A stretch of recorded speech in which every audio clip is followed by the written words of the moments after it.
What's up guys, welcome back to the channel. Today's video we're talking about choosing the correct tire size for your project, and we're going to be talking about why I'm not putting 40s on the S10. So let's get to it. So one of the main factors is what axle are you running? What size axle? What's the width of the axle? How much trimming are you going to have to do? The width of the frame? Your power that you're going to have is going to determine what axle, what size axle you're going to have. So if you have a ton of power, you might have to do 1 tons. I've never had anything with a ton of power, so 1 tons or something I think that I don't really need, and I've always had good luck with my high pinion Dana 44 with my Ford 9-inch combo, even with the 40-inch tires. I've never broken an axle, shaft, or broken really anything on that when I was running 40s. You also have to consider gear ratio. What gear ratio are you going to run in your axles in order to support the size of tire that you're going to put on? And what's your long-term goal with the project? What are you going to do with it? Are you going to trailer it everywhere? Are you driving it everywhere? Is it a combination of both like I did with the Jeep? There's a ton of stuff to really think about when you're trying to decide what size and what type of tire to run, especially when you're on a limited budget like I am. Okay guys, here is the wheel and tire combo that I'm going with. I apologize to all you guys who wanted me to put 40s on it. That was the plan. I quickly realized that as I was mocking all this stuff up, putting it up against, the S10 and everything, that 40-inch tires with DIY beadlocks is not the direction I wanted to go with this project. I felt more comfortable with a 38.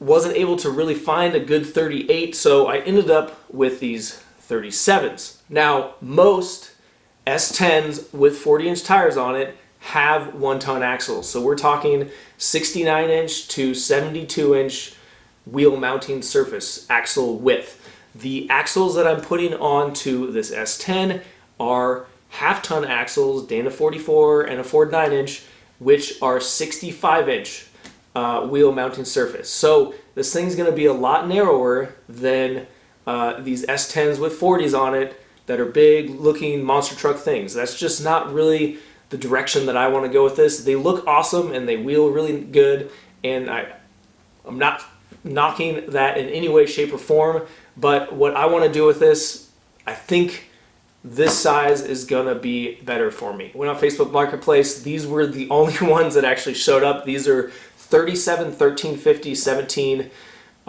Cooper Discover STT Pros, and I've never had any experience with these. If you have had experience with these, leave me a comment down below. But I went and did a bunch of research, read a bunch of articles, some reviews, long-term reviews, and not one bad thing I heard about these tires. I didn't hear anything bad in any of the reviews or articles or long-term reviews on these tires. Everyone liked them, and they are a load range E, which means they have a 10-ply sidewall or a 10-ply sidewall equivalent, which means it's going to have a stronger and I would assume probably a stiffer sidewall than like a load range C, which has like a 6-ply or 6-ply equivalent sidewall. These are the Kansai off-road Roku wheels. These are a 17 by 8.5 with a -10mm offset.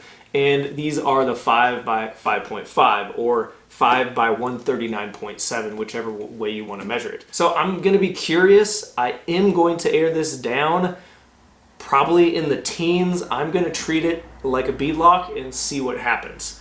I really want to test these non-beadlock. So these wheels, they do have kind of a ridge on them where the bead goes over and seats. So between having this little bit of extra ridge, which hopefully will keep the bead on, and these being a 1350 wide tire on an 8.5-inch rim, that will all kind of hold the bead on the rim, hopefully. So I do plan on, like I said, I plan on airing this down and testing it out. And if I pop a bead, no big deal. I'll just put it back on. I have a spare.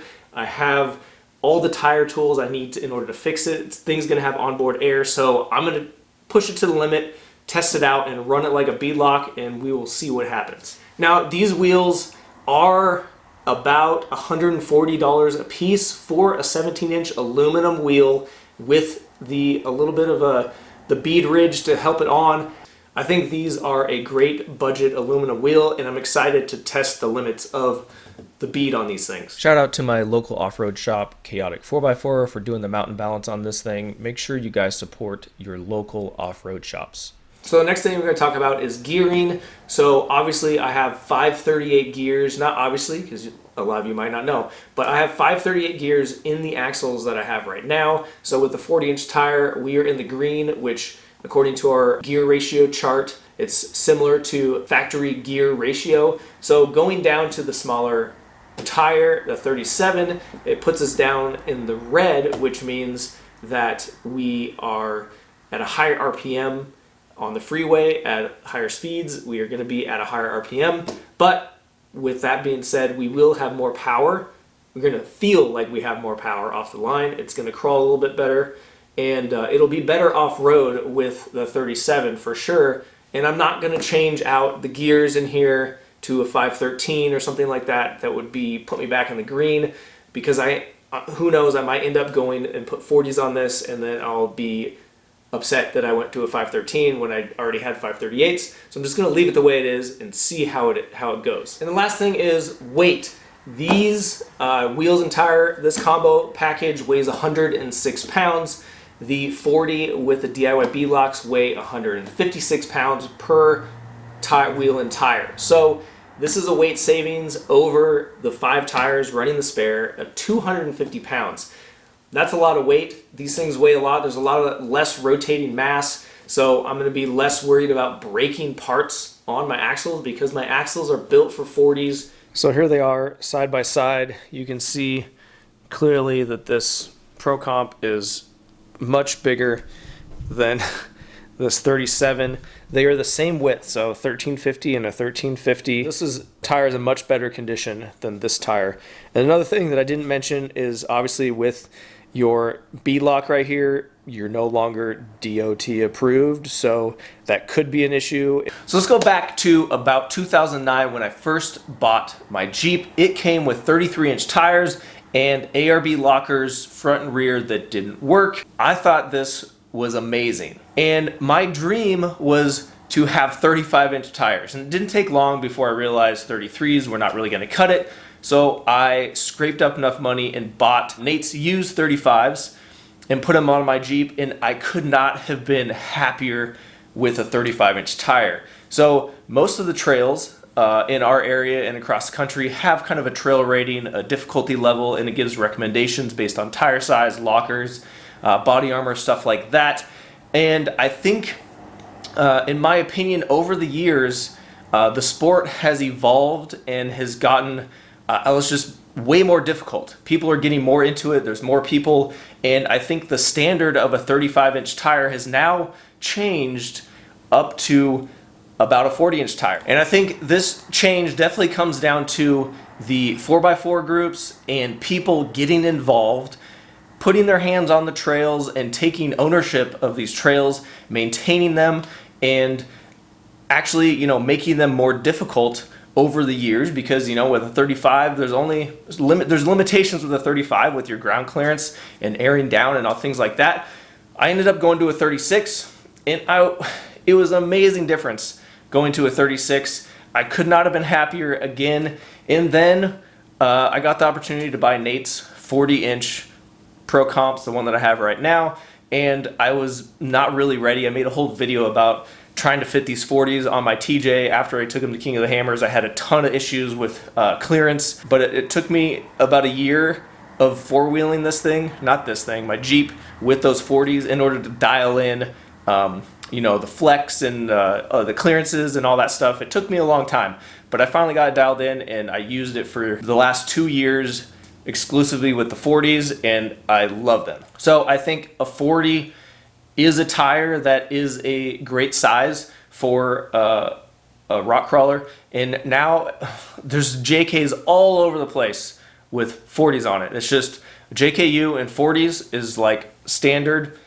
across the board. There's so many of them out there, and I think that's what kind of pushed the limits of these trails. People making these trails harder, more difficult, adding more obstacles is great, because it evolves the sport, it makes it more difficult, it makes us push our vehicles harder, and makes the companies make better parts so that we can do this hobby that we really love. So as I'm filming this particular section of the video, I am building the rear 3-link, so I don't know when that's going to come out, probably next week, because I'm waiting for a couple little parts, some springs and stuff, in order to, I don't want to like finish the 3-link like 3/4 of the way and for the video and just leave it that way and be like, okay, cool, we built the 3-link, we're done.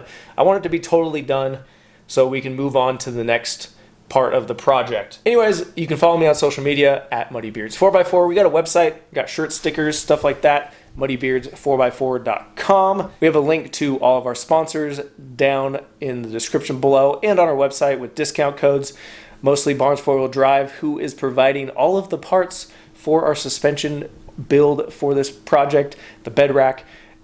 This whole truck's going to be Barnes 4-Wheel Drive, and it's going to be awesome. So until next time, guys, we will see you back here in the garage.